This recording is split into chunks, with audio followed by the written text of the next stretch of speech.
if you are planning to invest your money on property, or if you want to purchase a property for the purpose of residence, this particular video is for you.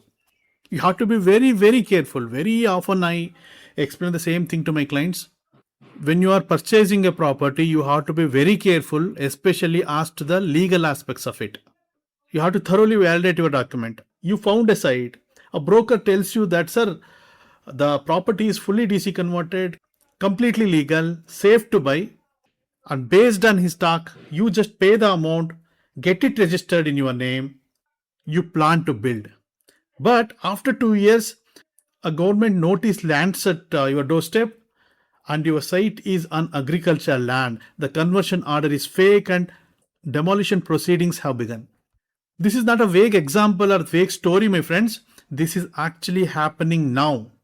It is happening now in Karnataka, I'm telling you. According to Revenue Minister of Karnataka, around 90% of the DC conversions are fake.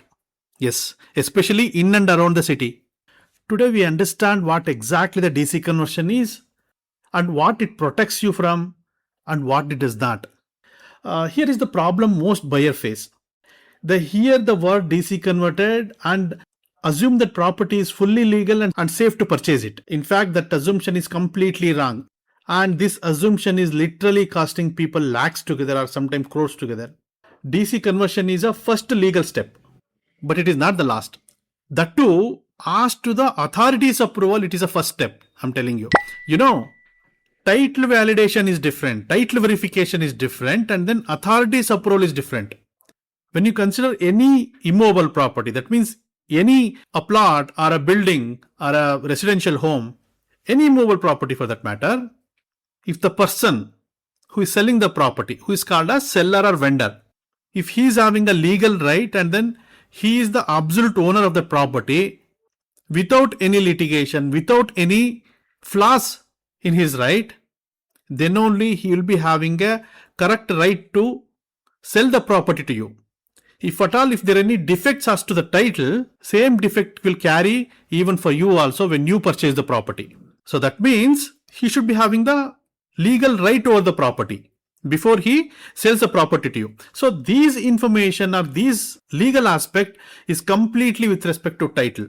And today's discussion, the DC conversion, right? So this DC conversion part is nowhere related to the title as such.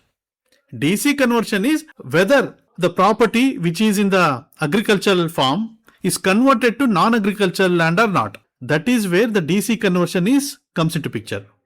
But yeah, it is a beginning step. DC conversion is a beginning step as to the authorities' approval.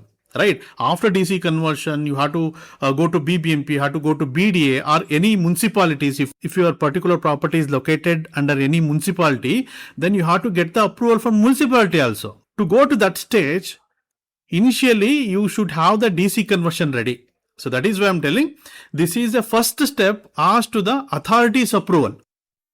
But now the real problem is this. A site can have the DC conversion order, but still it is illegal to build on it because the conversion order is forged or cancelled.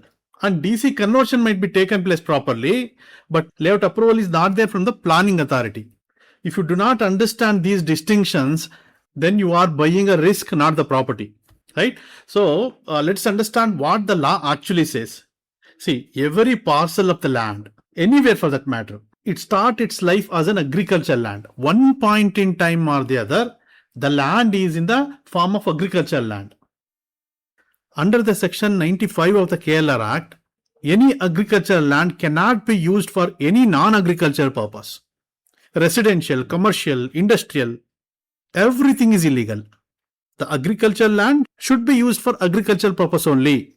If at all, if you want to use it for any other purpose, you have to get the DC conversion. If you want to go for the residential purpose, you should get it converted by DC, Deputy Commissioner.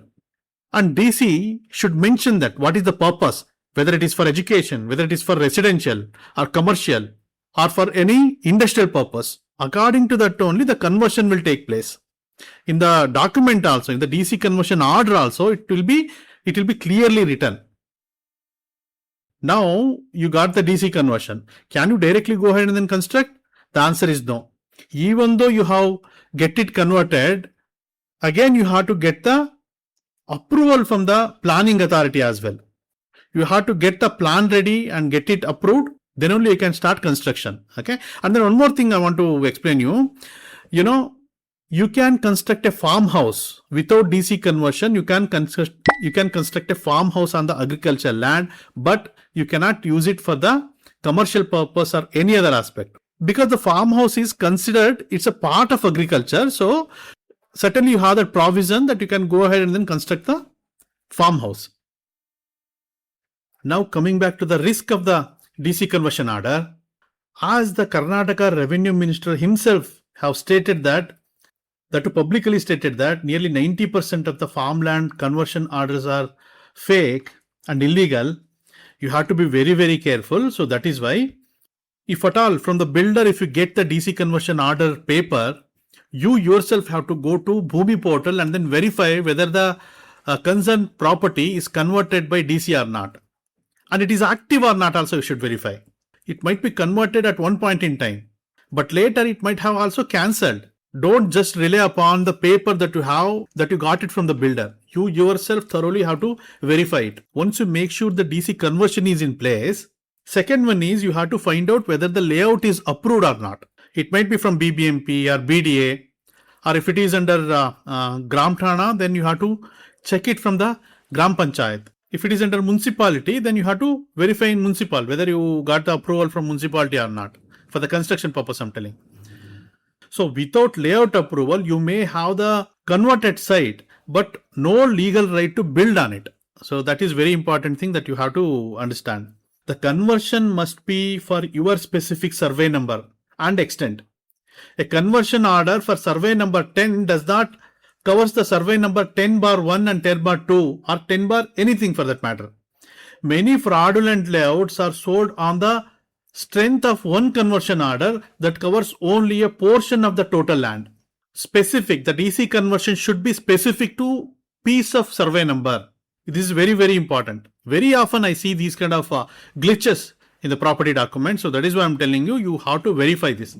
So now, as to authorities approval verification, what you have to do is validate the DC conversion, check the Khata type, check for the layout approval, verify the title chain, and physically you have to go to the property and then see how the property looks, and then is there any problem with the property or not. You may come across with some other informations also. If you physically visit the property and then see it and talk with the neighbors, you may get some information. So that is why before actually buying the property, kindly visit the property and then you take a call. Okay. With that, I'll finish this video. Thank you so much for watching. Have a good day.